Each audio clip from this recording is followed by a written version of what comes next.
मेरा नाम कनिका है। मेरे पति का नाम करण। मैं एक आम सी घरेलू औरत हूँ। हम पति पत्नी में बहुत मोहब्बत और प्यार था। मेरे पति बहुत अच्छे थे और एक सुलझे हुए आदमी थे। लेकिन मेरी वही कहानी है जो अक्सर औरतों की होती है।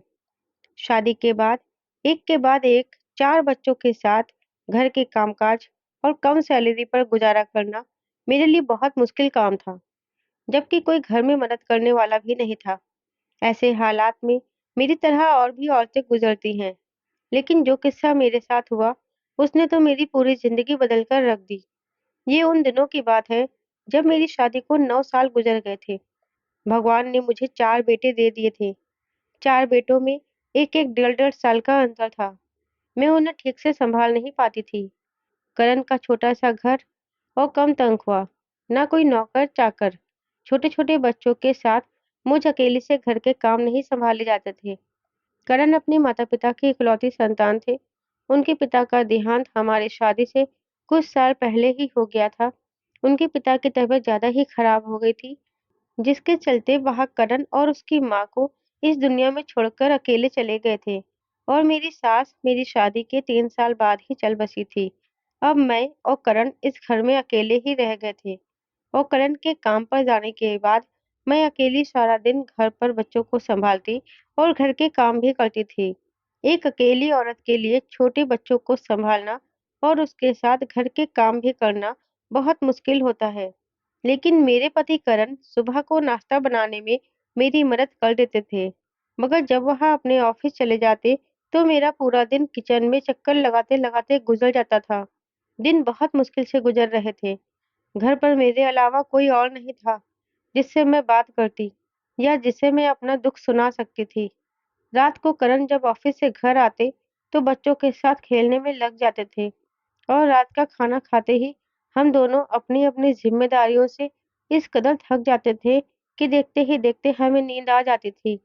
एक तो सारा दिन बच्चों की जिम्मेदारी, उस पर घर की साफ सफाई और खाना बनाना। ये दिन मुझ पर बहुत कठिन गुजर रहे थे।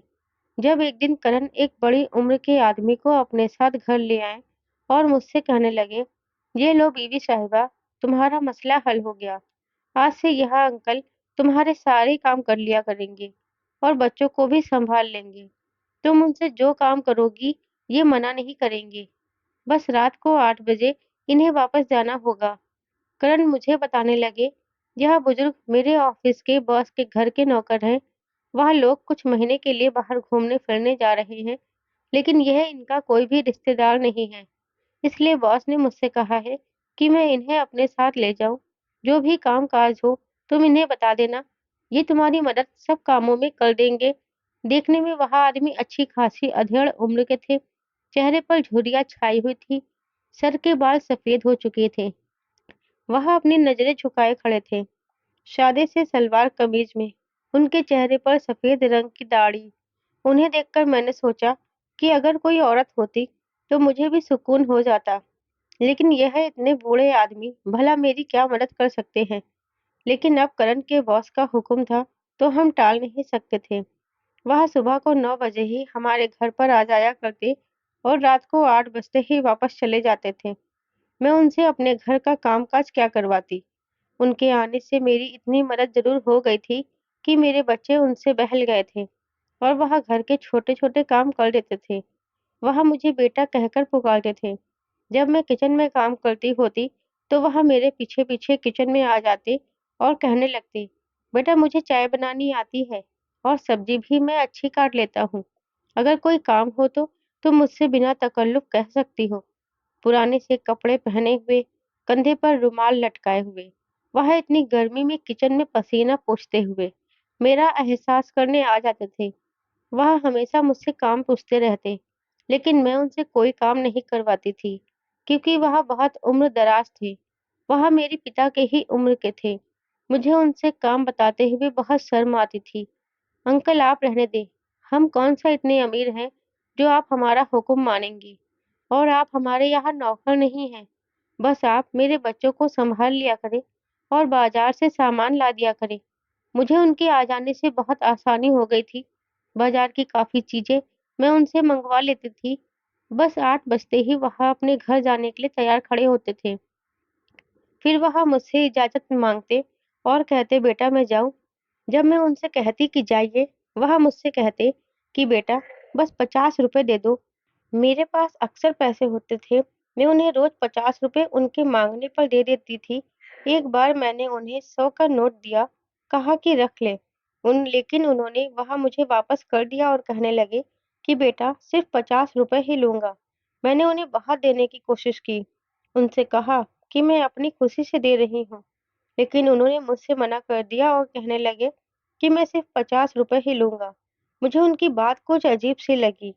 1 महीना गुज़र गया था, इसीलिए मैं अब अंकल से बहुत ही तकल्लुफ़ से हो गई थी। मैं जब किचन में खाना बना रही होती, तो वह बर्तन धोने लग जाते थे, कभी सब्ज़ी काट कर दे देते थे।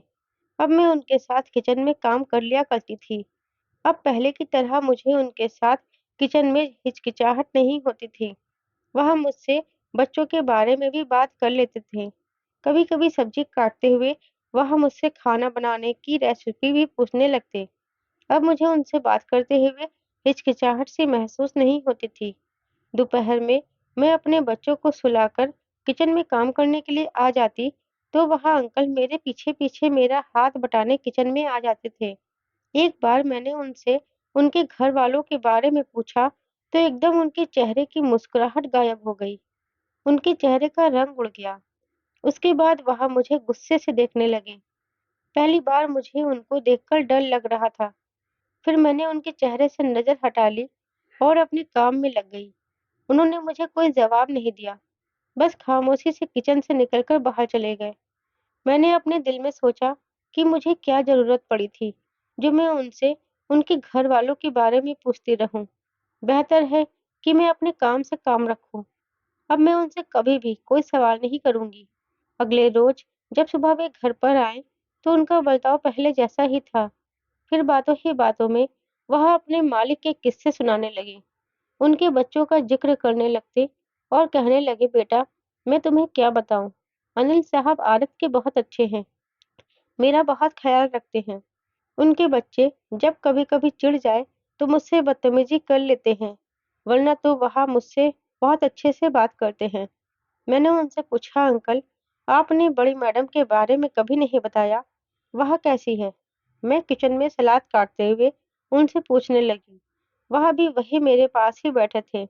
एक ठंडी गहरी सांस भरी, फिर कहने लगे, उनका मिजाज बहुत तेज है, लेकिन अच्छी हैं। अब क्या करें? नौकर का क्या है? हमारे नखरे कौन देखता है? हमें तो बस काम से मतलब है। वह लापरवाही दिखाने लगे। मैंने उनसे पूछा, अंकल अनिल साहब आपको क्या तनख्वाह देते हैं? मैंने वह सलाद प्लेट में सजाते हुए उनसे पूछा। वह कुछ देर मुझे गौर से देखने लगे। उनके चेहरे का रंग फिर से उड़ गया था। इस बार भी उन्होंने मेरी बात का जवाब नहीं दिया, बस बात को टाल दिया और कहने लगे कि मैं जरा बच्चों को देखकर आता हूँ।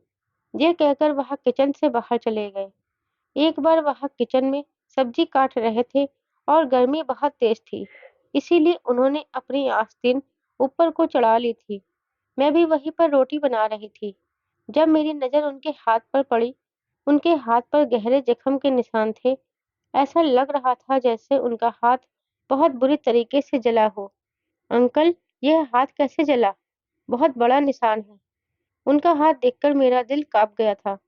वह कुछ घबरा से गए, हाथ से गिलास भी छूटकर सिंक में गिर गया। वह बोले, ये मेरी गलती थी। उन्होंने जल्दी से अपना आस्तीन नीचे करते हुए मुझसे कहा और फिर बर्तन धोने लग गए। उनके चेहरे पर अफसोस दिख रहा था। पता नहीं क्यों वह मुझे कुछ परेशान लगने लगे थे। 8 बजते ही बस उन्हें अपने घर जाने की जल्दी होती थी। करण ने कई बार उनसे कहा कि हमारे घर में एक कमरा मेहमानों के लिए खाली है, आप वहां पर आराम कर लिया करें या कुछ देर और रुक जाया करें। लेकिन नहीं, वह तो ऐसे जल्दी करते जैसे कोई उनका इंतजार कर रहा हो।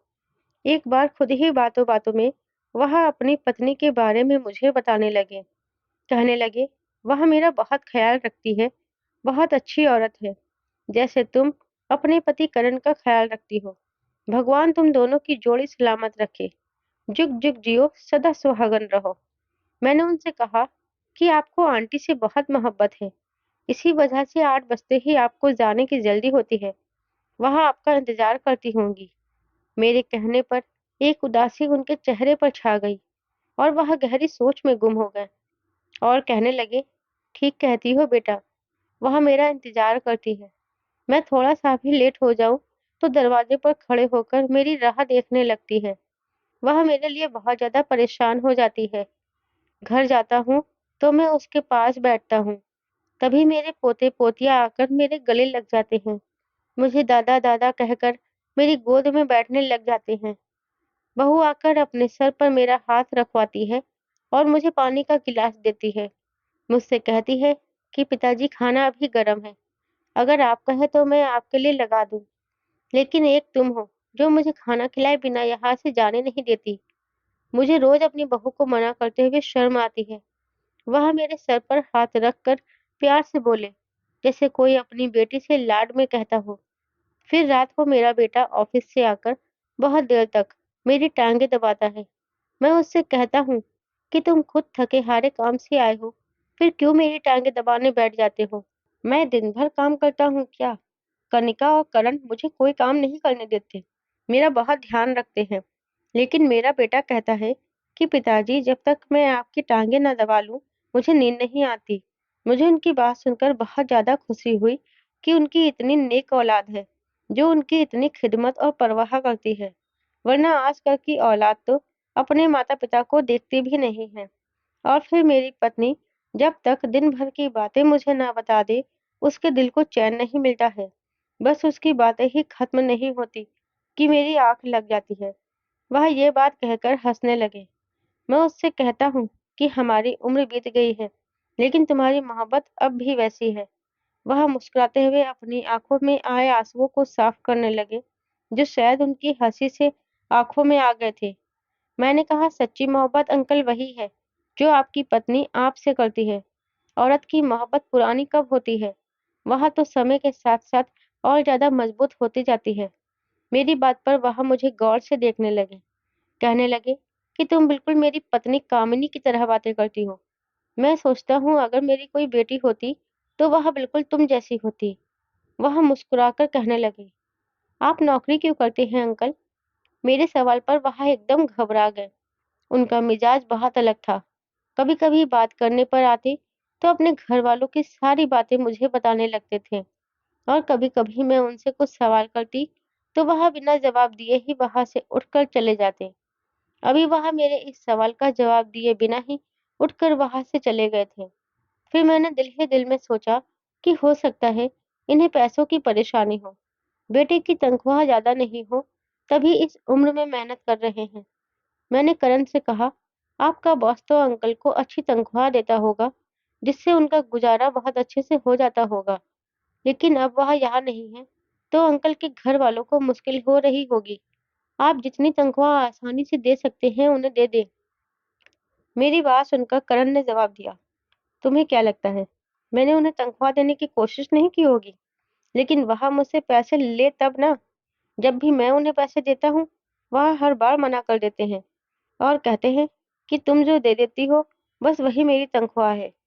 करण की बात सुनकर मैंने फैसला कर लिया था कि अंकल से पूछूंगी जरूर कि वह 50 के नोट से आखिर क्या करते हैं। अगले दिन जब मैंने अंकल को 50 का नोट दिया तो मैंने उनसे पूछ लिया कि सिर्फ 50 के नोट से उन्हें क्या मिलता है। इस बार वह खामोशी से बाहर नहीं गए थे, बल्कि मुझसे कहने लगे, बेटा तुम मेरे घर आना और सब अपनी आंखों से देख लेना।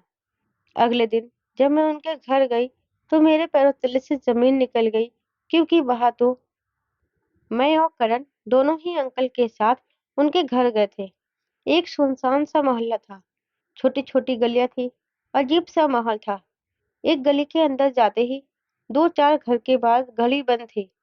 उस गली के आखिरी मकान के सामने हम दोनों अंकल के साथ खड़े हो गए, लेकिन उस घर का दरवाजा बंद था। धक्का मारने से ही वह दरवाजा खुल गया। सामने एक कच्ची मिट्टी का आंगन था। मैंने और करण ने एक दूसरे को हैरानी से देखा, फिर हम अंदर चले गए। घर में बहुत ज्यादा खामोशी थी। घर के अंदर जाते ही एक बहुत बड़ा आंगन था और सामने दो कमरे बने हुए थे। हर कमरे में दरवाजे और खिड़की लगे हुए थे। आंगन में पेड़ लगे हुए थे, लेकिन अब वह बिल्कुल सूख चुके थे। यहाँ के पत्ते सूखकर मिट्टी के ढेर बन गए थे। आंगन के एक कोने में एक कब्र देखकर मेरे पैरों तले से जमीन खिसक गई। घर के अंदर ही कब्र बनाई गई थी और उसकी मिट्टी भी गीली थी। घर में कोई भी आदमी नहीं था। चारों तरफ खामोशी छाई हुई थी। अंकल की चारपाई कब्र की तरफ बिछी हुई थी। चारपाई के पास एक मिट्टी का घड़ा रखा हुआ था और उस पर एक स्टील का गिलास उल्टा रखा हुआ था। अंकल सबसे पहले इस कब्र के पास गए और कहने लगे, कामिनी, देखो तो कौन आया है। अरे तुम्हें बताया तो था। कनिका बेटा आने की जिद कर रही थी। बहाने बहाने से तुम सबके बारे में पूछती रहती है, इसीलिए इस बार मैं इसे साथ लेकर आ गया हूँ। मेरे पैर तो यह सब कुछ देखकर वहीं पर जम गए थे। करण की हालत भी मुझसे कुछ अलग नहीं थी। अंकल ने अपनी जेब से अगरबत्ती निकाली और माचिस से जलाकर इस कब्र पर लगा दी। फिर मुड़कर हमें देखने लगे और कहने लगे कि तुम दोनों वहां क्यों रुक गए? अंदर आओ ना। तुम मुझसे पूछती हो ना कि मैं 50 रुपए ही क्यों लेता हूँ। कामिनी को अगरबत्ती की खुशबू बहुत पसंद है, इसलिए मैं उसके लिए रोज अगरबत्ती लेकर आता हूँ और यह खुश हो जाती है। चलो मैं तुम्हें अपनी बहू से मिलवाता हूँ। वह किचन में खाना बना रही होगी। वह मेरे आने से पहले ही मेरे लिए खाना तैयार करके रखती है। कहती है पिताजी की आते ही उसके भूख लगी होगी। यह कहकर वह मेरे पास आए और मेरा हाथ पकड़कर अपने किचन में ले गए। किचन की हालत भी बाकी घर से कुछ अलग नहीं थी। खाली किचन था। उसमें कुछ स्टील के बर्तन पड़े हुए थे। वह भी मिट्टी से भरे पड़े थे। मुझे लगा शायद उनकी फैमिली की किसी हादसे में मौत हो गई होगी। शायद सभी परिवार वाले दुनिया छोड़कर चले गए हैं। इसलिए ही अंकल तन्हाई का शिकार हो गए हैं। उससे बचने के लिए ही यह बिना तनख्वाह के काम करते हैं। फिर वह मुझे और करण को अपने बेटे के कमरे में ले गए। यह कमरे में भी कोई नहीं था, लेकिन दीवार पर बड़े से फ्रेम में एक तस्वीर लगी हुई थी, जिसे देखकर करण हैरान रह गए। उन्होंने एकदम हैरानी से अंकल की तरफ देखा, फिर तस्वीर को देखा, जहां अंकल अपने बेटे और बहू के साथ खड़े मुस्कुरा रहे थे। उनका बेटा 25 या 26 साल का लग रहा था और बहू भी 23 साल की होगी। करण की आंखें फैली हुई थी। अनिल साहब, करण ने अपने सामने इस नौजवान की तरफ उंगली उठाकर हैरत से कहा। उनके मुंह से यह नाम सुनकर मैं दंग रह गई थी। मैंने आज तक करण के बॉस को नहीं देखा था, सिर्फ उनके बारे में सुना ही था। तो आप सर के पिता हैं? करण की आवाज हैरत के मारे निकल ही नहीं रही थी। अंकल की आंखों से आंसू बहने लगे। नहीं बेटा, मैं तो उसका नौकर हूँ। अब वह फूट फूट कर रोने लगे थे। करण आगे बढ़ गए और उन्हें अपने गले से लगा लिया। वह करण के गले से लगकर बहुत ज्यादा रो रहे थे। मेरी आंखें यह सब कुछ देखकर पत्थर सी हो गई थी। मेरा घर बर्बाद हो गया है बेटा। मुझे तो आज तक यह भी नहीं पता चला कि मेरा कसूर क्या था। मैंने तो हमेशा अपने माता पिता की खिदमत की, बेटे की अच्छी परवरिश की, उसे अच्छी शिक्षा दिलवाने के खातिर अपना चैन सुकून सब हराम कर लिया था। शुरू से ही मैंने अभिनव साहब के घर पर नौकरी की थी। उस समय मुझे रोज 50 रुपए तनख्वाह मिलते थे। उसी से मेरा घर अच्छा चल रहा था। मेरी ड्यूटी 8 बजे तक ही थी। मेरा बेटा बहुत छोटा था। मेरी पत्नी पूरा दिन इसी घर में मेरे माता पिता की खिदमत में गुजार देती थी। कभी इतनी हिम्मत भी नहीं कर पाई कि मेरी माँ को किसी बात का उल्टा जवाब दे सके या मेरे पिता को आंख उठाकर देख सके। बस सर झुकाकर सास ससुर के हर हुक्म को मानती और उनकी खिदमत करती थी। मैं 8 बजे तक घर वापस आता था, अपने पिता की टांगें दबाकर, अपनी माँ के दिल की बातें और शिकवे सुनकर अपनी पत्नी के पास चला जाता था। बस वही 4-5 घंटे हमारी अपनी जिंदगी थी। हम हंसते, एक दूसरे से बातें करते और अपना दुख दर्द एक दूसरे से साथ बांटते। अनिल की पैदाइश के बाद हमने उसको सबसे आगे रखा। हमने सोचा कि हम अनपढ़ हैं, इसी वजह से हम लोगों के घर नौकरी करके उनकी जूठन खाने पर मजबूर हैं। अगर हमारा बेटा पढ़ लिख जाएगा तो हमारे भी दिन बदल जाएंगे। समय बीत रहा था। मेरे माता पिता भी एक के बाद एक दुनिया से चले गए। कब मैंने अपने पिता की चारपाई संभाली और कब कामिनी ने माँ की जगह, कुछ पता ही नहीं चला। हमारे काले बाल और खूबसूरत जवानी कब अपने बेटे की परवरिश और उसकी ख्वाहिशें पूरी करते करते कब बुढ़ापे को पहुंच गए, पता ही नहीं चला। मेरे बेटा अब ऑफिसर बन चुका था। मैंने अपने सेठ अभिनव साहब से कहकर अपने बेटे को उनके दफ्तर में नौकरी दिलवा दी। उन्होंने मेरे बेटे को आराम से नौकरी दे दी, क्योंकि मैंने अपनी सारी जवानी उनके घर पर नौकरी कर कर के गुजारी थी। 50 रुपए की तनख्वाह देकर बाकी वह अपने घर का बचा हुआ खाना और कपड़े दे देते थे, जो पहनकर मैंने और कामिनी ने अपनी जिंदगी गुजार ली थी। अभिनव साहब की एक बेटी थी, वह इकलौती थी, इसीलिए बहुत ज्यादा सरचड़ी और बदतमीज भी थी। वह मुझे हमेशा नौकर नौकर कहकर ही आवाज देती थी, लेकिन जब मैं नौकर था तो मैं उससे कुछ भी नहीं कहता था। अगर बात यही तक की होती तो मुझे कोई परेशानी नहीं होती। मेरे बेटे की तनख्वाह भी अब अच्छी हो गई थी। मैंने सोचा कि अब हम दोनों बुढ़ा बुढ़ी के दिन भी बदल जाएंगे। मैं भी अब नौकरी छोड़कर घर पर बैठ जाऊंगा। जो समय मैं जवानी में अपनी पत्नी को नहीं दे पाया, वह हम दोनों बुढ़ापे में साथ गुजारेंगे। मैं यही सोच रहा था कि जैसे मेरी पत्नी ने मेरे माता-पिता की खिदमत की है, हमारी बहू भी ऐसे ही हमारी खिदमत करेगी। अपने बेटे की पहली तनख्वाह मिलने पर मैंने अभिनव साहब से कहा कि अब मुझे नौकरी से छुट्टी चाहिए। वह भी खुशी-खुशी मान गए। कुछ महीने मैंने घर पर ही गुजारे। एक दिन मेरे घर अभिनव साहब आए। उन्होंने लता मैडम के लिए मेरे बेटे का रिश्ता मांगा, तो मैं हैरान रह गया। कहाँ हम और कहाँ लता मैडम। मेरा बेटा बहुत अच्छा था, मेहनती भी था। अभिनव साहब को अपनी बेटी के लिए और क्या चाहिए था। मेरी तो सारी जिंदगी उनकी गुलामी करते करते कट गई थी। अब उन्हें मेरे बेटे की गुलामी भी चाहिए थी। उनकी बदतमीज और जिद्दी बेटी अगर किसी और घर में शादी करके जाती तो 2 दिन भी नहीं रह पाती। इसलिए उसने मेरे बेटे को फंसा लिया और मेरा बेटा फिर दौलत देकर हवा में उड़ने लगा। मेरे लाख समझाने पर भी लता मैडम से शादी करने पर तैयार हो गया। आखिर में मुझे ही बेटे की ख्वाहिश के सामने सर झुकाना पड़ा। लता कुछ दिन ही हमारे घर रही और फिर मेरे बेटे को अपने साथ लेकर चली गई। कामिनी बहुत रोई थी, लेकिन मैंने उसे समझाया कि हमारे बेटे की अपनी जिंदगी है, उसे अपनी मर्जी से जीने दो। वह कहने लगी कि मैंने भी तो अपनी जवानी और अपनी सारी ख्वाहिश आपको पीठ पीछे डालकर अनिल की ख्वाहिशों को पूरा करने में उम्र गुजार दी। क्या इसी दिन के लिए मैंने यह सब किया था? मैंने उसे समझाया कि हमारा फर्ज था। वह रोने लगी और कहने लगी, क्या उसका कोई फर्ज नहीं है? मैंने उसे बहुत बहलाने की कोशिश की, लेकिन वह बेटे की जुदाई में बीमार रहने लगी थी। हमारा बेटा पहले तो हफ्ते में एक बार अपनी माँ से मिलने आ जाया करता था और घर के खर्चे के लिए भी पैसे दे दिया करता था, लेकिन धीरे-धीरे उनका आना कम हो गया। जब मैंने देखा कि अब मेरे बेटे ने हमें खर्चा देना भी बंद कर दिया, तो मैंने किसी और घर में नौकरी कर ली।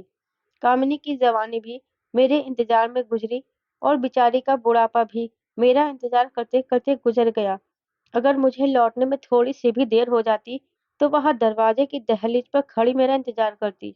उसका वही इंतजार उसे एक दिन उसे कब्र में ले गया और मैं अकेला रह गया। मुझे अपने घर से बहुत प्यार था, इसलिए मैंने कामिनी को कहीं जाने नहीं दिया। यही आंगन में ही कच्ची जमीन में उसे दफन कर दिया।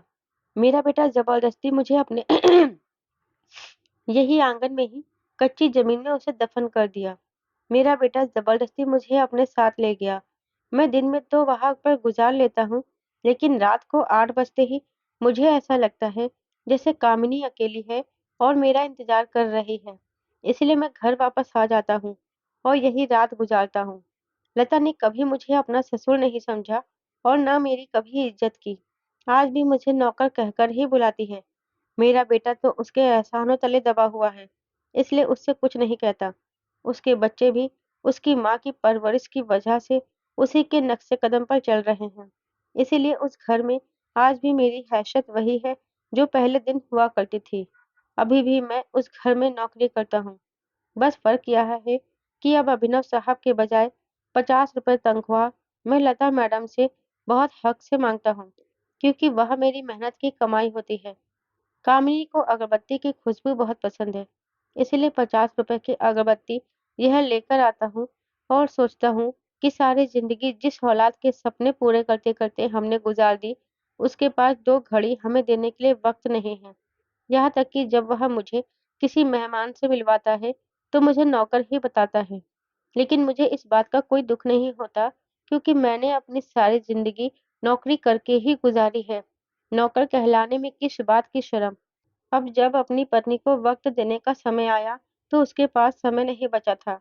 वह यह दुनिया छोड़कर जा चुकी है, लेकिन फिर भी मैं उसके पास बैठता हूँ, उससे बातें करता हूँ। अपनी जिंदगी से कोई शिकायत नहीं है।